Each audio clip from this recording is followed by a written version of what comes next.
السلام علیکم ورحمۃ اللہ وبرکاتہ۔ عزیز دوستو، آج ہم آپ کے سامنے ایک اہم ترین پیغام لائے ہیں۔ وہ پیغام ایسا ہے جس سے میری آپ کی موت آسان ہو جائے، قبر کا مرحلہ آسان ہو جائے اور آخرت کی زندگی بھی آسان ہو جائے۔ وہ ایک عظیم چیز ہے جس میں بعض دفعہ لاپرواہی کی جاتی ہے۔ وہ چیز یہ ہے، بعض دفعہ آدمی قرض لے لیتا ہے اور قرض کی ادائیگی میں غفلت کرتا ہے۔ اس غفلت سے بچنا ہے۔ حدیث پاک میں آتا ہے، جناب نبی کریم صلی اللہ علیہ وسلم نے ارشاد فرمایا، یغفر للشہید کل شیء الا الدین، شہید کے تمام حقوق، تمام گناہ معاف کر دیے جائیں گے مگر قرضہ معاف نہیں کیا جائے گا۔ گویا قرضہ اتنا بڑا اہم فریضہ ہے، اس کی ادائیگی اللہ تعالیٰ کی طرف سے، کہ شہید کے باقی اعمال تو معاف ہو گئے لیکن فرمایا قرضہ معاف نہیں ہے، قرضہ معاف نہیں ہے۔ عزیز دوستو، ہم بعض دفعہ قرض کی ادائیگی کے لیے رقم بھی ہوتی ہے لیکن سوچ رہے ہوتے ہیں بعد میں ادا کر دیں گے، بعد میں ادا کر دیں گے۔ حدیث پاک میں فرمایا، مطل الغنی ظلم، جو آدمی مالدار ہے یعنی اپنا قرضہ ادا کرنے پہ قدرت رکھتا ہے پھر بھی قرض خواہ کو ٹال مٹول کرتا ہے تو اس کا ٹال مٹول کرنا ظلم ہوگا، اور ظلم بروز قیامت اندھیریوں، تاریکیوں کی شکل میں ہوگا۔ آپ کے سامنے ایک حدیث پاک رکھنی ہے اور آپ اسے یاد کریں اور اسے ہمیشہ ذہن میں رکھیں تو بہت کمال کا سبق ملتا ہے اس حدیث پاک سے۔ ایک جنازہ جناب نبی کریم صلی اللہ علیہ وآلہ وسلم کے سامنے لایا گیا۔ آپ صلی اللہ علیہ وسلم کی عادت شریفہ تھی، آپ جنازہ پڑھانے سے پہلے استفسار فرماتے تھے، سوال فرماتے تھے، حل علی صاحبکم دین، کیا تمہارے اس ساتھی پر کوئی قرضہ ہے؟ صحابہ کرام رضوان اللہ علیہ مجمعین نے عرض کی، نعم یا رسول اللہ، جی ہاں، ہمارے اس صاحب پر قرضہ بھی ہے۔ تو اس پر جناب نبی کریم صلی اللہ علیہ وسلم نے فرمایا، صلو علی صاحبکم، آپ اپنے ساتھی کا جنازہ پڑھ لو۔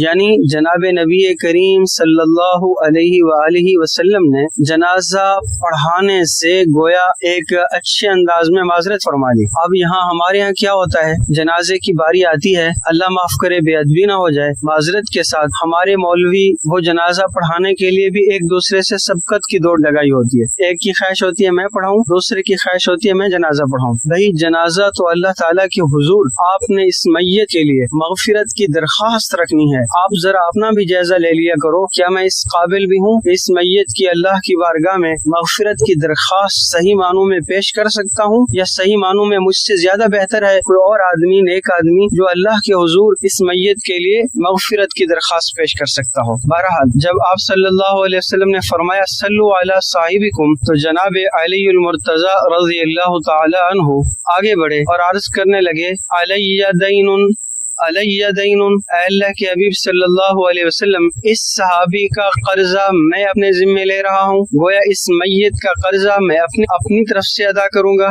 اس پر جناب نبی کریم صلی اللہ علیہ وسلم نے ایک عجیب جملہ فرمایا، او علی، اے علی، اے علی، لوگ تو زندوں پر صدقہ کرتے ہیں، اے علی آپ نے تو میت پر بھی صدقہ کر لیا۔ آپ کا کیا کمال اور کیا خوبی ہے، لوگ تو زندہ انسان پر صدقہ کرتے ہیں، آپ نے تو میت پر بھی صدقہ کر لیا۔ اور آپ صلی اللہ علیہ وسلم اتنا خوش ہوئے کہ آپ صلی اللہ علیہ وسلم نے ایک دعا دی حضرت علی المرتضی رضی اللہ تعالیٰ عنہ کو، فرمایا، اے اللہ حضرت علی کو جہنم کی آگ سے اس کی گردن کو آزاد فرمائیے، جیسا کہ اس نے اپنے بھائی کو قرضے کے بوجھ سے نکال دیا۔ گویا اس کی گردن پر قرضے کا بوجھ تھا، علی نے وہ قرضے کا بوجھ اتار دیا۔ اے اللہ آپ علی کی گردن کو جہنم کے بوجھ سے نکال دیجیے۔ عزیزان، بہت اہمیت کی عامل یہ بات ہے کہ آپ صلی اللہ علیہ وسلم جیسی شفیق و مہربان ہستی نے قرض کی